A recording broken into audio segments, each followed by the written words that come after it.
Okay, Live to 100. I was blown away by this series. Why? Because humans are always obsessed with longevity. Nobody wants to die, it's too morbid, and everybody wants to live a very long and fruitful life. Probably to see your grandchildren, your great grandchildren, travel around the world, fulfill every desire, and still be healthy in the process. This movie or this series rather, try to explain the reason why we have blue zones. Blue zones are places around the world where we have a high concentration of people who have lived to be 100 years old. I mean, the researcher in this series even went to places where they had cemeteries where people had been buried who had lived to 100, a lot of them, both men and women. While at the same time, in certain parts of the world, people don't live to see 50. The survival, the lifespan of people seems to be shrinking, but it doesn't seem to affect people in some parts of the world. For instance, in Japan, parts of Japan has a very high concentration of both male and female who live to be 100 and even older. And one thing they all had in common is lifestyle, an incredible lifestyle. Talking about exercises, talking about diet, talking about smiling and not worrying so much.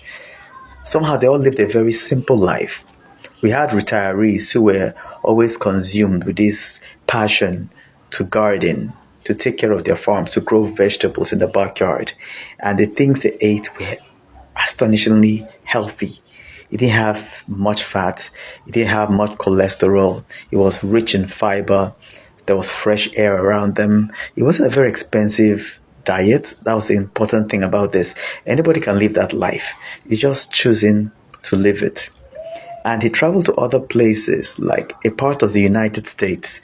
There is just something about the United States which doesn't come to mind when you think about longevity. You don't really think of the US. It's a very fast paced. People think of the wild, wild west. A little bit of lawlessness, adventure, outgoing, fast paced. Nobody actually thinks of longevity. But right in the heart of the US, he went to a place where people lived a very long life. Yes, their spiritual beliefs came into play as to why they lived so long, and their diet also mattered a lot. And then their desire to exercise, to keep the body nice and healthy and fit, played a very big role in the fact that they lived so long. And I also like the part where the researcher went all the way to Italy, and it was the same thing, only with a slight difference, but essentially the same thing. For instance, in Italy, the old people there in their hundreds had this very astonishing habit of keeping busy. The men kept their sheep, the women did a lot of cooking, and they were busy passing down knowledge and information and wisdom to the younger generation. And somehow it kept them going. And there was something about the village in Italy that the explorer visited. In that village, the streets was built on a hill. So we had villages, one above the other, up the hill, and one below the other, down the hill. So it was like a hill of villages.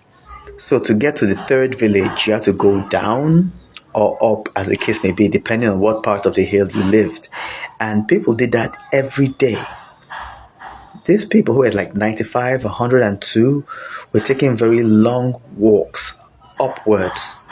So it's actually astounding that at that age they could walk such distances and not feel it. They've been doing it since their youth, and they've been feeding very well as well. And another part of the daily routines of people in their hundreds in Japan was the fact that they spent a long time squatting. Do you know how many times you have to squat and get back up to move around the house, come back, squat, sit down, stand back up off the ground, go get something in the kitchen, come back, squat, sit on the floor, get up off the ground over and over? While in most parts of the world, people don't do that. They don't squat on the ground. They sit on chairs and sofas and very comfortable beds. But in Japan, you come into the sitting room and everybody is sitting squatted on the ground, cross-legged. And then that's the position they have to get up out of. So their legs, their joints, their ankles, their knees always exercising. Their lower backs, which is where we have lots of problems as people age, is still in very good shape because of the motion of standing up. They have to put it in motion continuously. But people in most parts of the world don't take these things into consideration. They love to just sit on their beds and then get up off a very comfortable bed, and it doesn't do much for your back. And then people who sit on very comfortable chairs, lazy boys if you like, put their feet up, and nothing happens to the back as per exercising the back and the bones and just stretching. And we've come to a point in history where people don't exercise like they used to anymore. Everything is just too much work, and people are dying earlier and earlier. But this shows you, the good thing about this series is that it tells you that there's a method. There's a very good methodology to the reason why people live to be 100 and even older. It just takes a lot of discipline. You have to be willing to do this and stick to this plan, because it's actually a good thing people live long. I know many people don't care about living very long. They only care about living long enough to fulfill all their fantasies and desires and traveling around the world, and then dying before you get so old that your bones are brittle and you can't really enjoy food anymore, or sex, or travel and stuff like that. But there are also other people out there who want to live a very rich, full, and fulfilling lives right to the moment they're in their hundreds to their dying day. And from watching this series, we get to see that it's actually possible to live a long, fulfilling life. It just takes discipline. And this movie is so good because it was well researched, and he traveled long distances between continents to put this material together. And the good thing is that it tells us that this can be done. It's not rocket science. It's just we as human beings, we're drawn to the things that destroy us, be it food, be it adventure, be it the atmosphere. I mean, there are people who would risk their lives to go to places, war zones, places where you're likely to get killed, just for the thrill of it or to get a story. But either way, you're risking your life. Now, people who live to this age, they have the good sense not to get into places that might get them killed.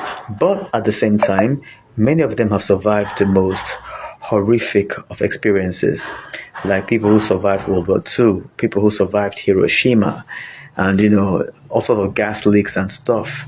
They couldn't help being at the point or the place where they were when the accidents occurred. But they still endured.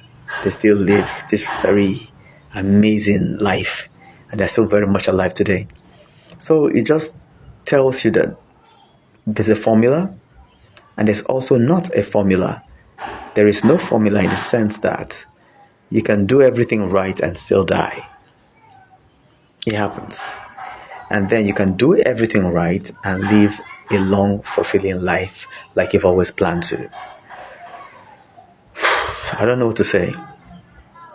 All I can really confirm is, by doing everything right, you have a greater tendency to live to be 100. But you have to be willing to do what it takes and live a life that is filled with changes that you will keep. By not sticking to your changes, these changes that you need in your diet, in your exercise, your lifestyle, there is absolutely no way you're going to live to be 100. And that's all it takes, just lifestyle change and sticking to that routine, sticking to the routine.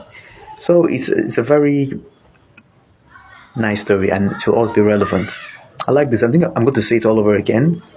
I recommend it to everybody else. Please watch this. It is fantastic. It's a story like nothing you've ever seen before. Take care. God bless.